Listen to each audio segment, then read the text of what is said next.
রাজনৈতিক হয়রানিমূলক মামলা প্রত্যাহারে ফের আবেদন চাইল আইন মন্ত্রণালয়।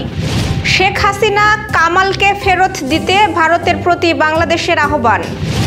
যশোর ২ আসনে নির্বাচনী প্রচারণায় ব্যস্ত সময় পার করছেন বিএনপির প্রার্থী মুন্নী। এশিয়ান কাপ বাছাইয়ে আজ ভারতের সাথে শেষ ম্যাচ বাংলাদেশের। চূড়ান্ত নিবন্ধন পেল এনসিপি ও বাসদ মার্ক্সবাদী। দর্শক, গ্রামের কাগজের সকালের খবরে আপনাকে স্বাগত। শুনছিলেন প্রধান শিরোনাম, এছাড়াও রয়েছে রাশিফল। এবার চলুন যাওয়া যাক মূল আয়োজনে।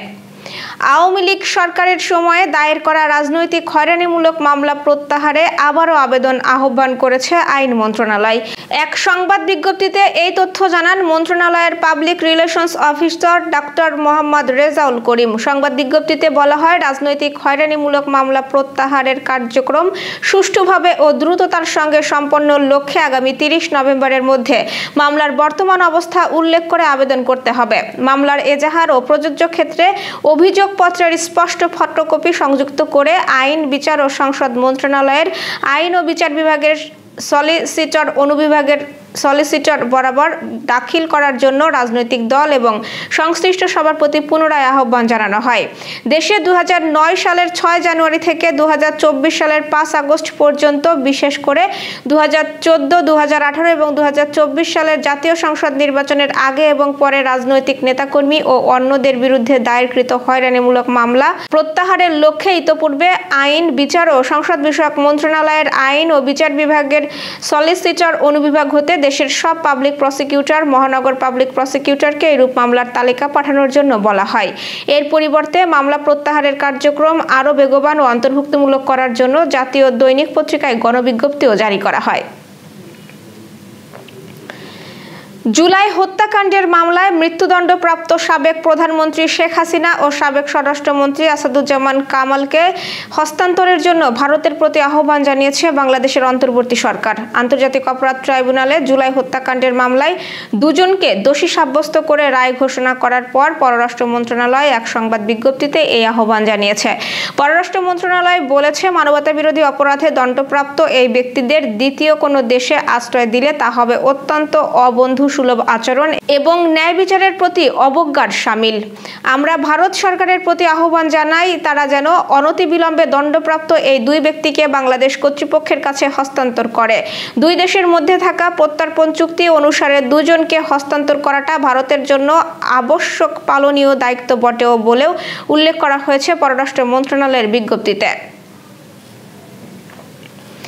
যশোর ২ আসনের বিএনপি মনোনীত প্রার্থী সাবিরা নাজমুল মুন্নী সোমবার ঝিকরগাছা উপজেলার বাকড়া ইউনিয়নে দিনব্যাপী গণসংযোগ করেন। সকাল ১০টা থেকে ইউনিয়নের বিভিন্ন ওয়ার্ড, বাজার ও এলাকার পথসভা, উঠান বৈঠক এবং মহিলা সমাবেশে বক্তব্য রাখেন তিনি। শিমুলিয়া, মুকুন্দপুর, মাটশিয়া, আলীপুর, উজ্জ্বলপুর, দিগদানা, খোসালনগর ও ভান্ডারীঘর সহ বিভিন্ন স্থানে সর্বস্তরের মানুষের সাথে মতবিনিময় করেন তিনি। ধানের শীষে ভোট চেয়ে তিনি দলীয় নেতাকর্মী ও উপস্থিত সকলের প্রতি সমর্থন কামনা করেন বলে জানিয়েছেন আমাদের বাকড়া প্রতিনিধি আবুল কাশেম। গণসংযোগ শুরুর আগে প্রার্থী সাবিরা নাজমুল মুন্নী ইউনিয়ন বিএনপির প্রয়াত সাধারণ সম্পাদক মশিয়ার রহমান ও ৬ নম্বর ওয়ার্ড বিএনপির প্রয়াত সম্পাদক মাস্টার শওকত আলীর কবর জিয়ারত করেন। তার সঙ্গে ছিলেন ঝিকরগাছা উপজেলা ও ইউনিয়ন বিএনপির যুবদল ও ছাত্রদলের বিভিন্ন পর্যায়ের নেতৃবৃন্দ। এশিয়ান কাপ বাছাই পর্বে নিজেদের মাঠে শেষ ম্যাচ খেলতে যাচ্ছে বাংলাদেশ। জাতীয় স্টেডিয়ামে আজ এই ম্যাচে প্রতিপক্ষ ভারত। চেনা এই প্রতিপক্ষের বিপক্ষে খেলতে নামলে বাড়তি আবেগ কাজ করে, থাকে তুমুল প্রতিদ্বন্দ্বিতার হাতছানি। কিন্তু আজকের রাত ৮টার ম্যাচে আবেগ সামলে স্বাভাবিক খেলার দিকে দৃষ্টি দিতে আগ্রহী বাংলাদেশের কোচ কাবরেরার।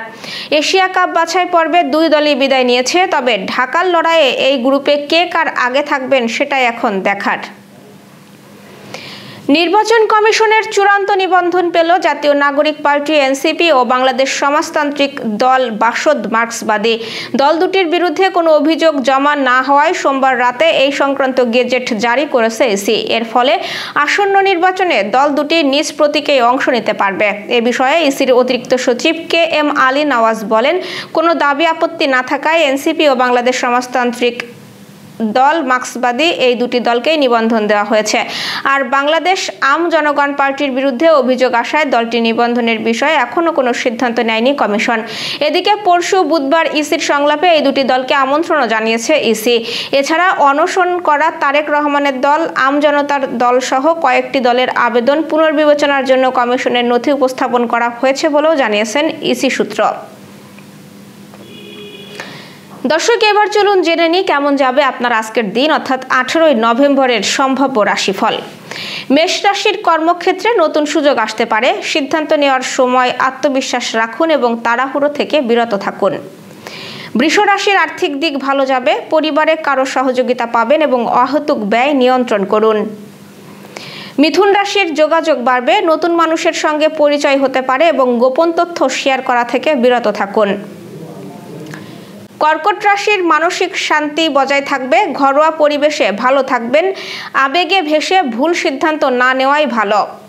সিংহ রাশির কর্মস্থলে সুনাম বাড়বে। নেতৃত্ব গুণ প্রকাশ পাবে এবং অহংকার থেকে দূরে থাকুন।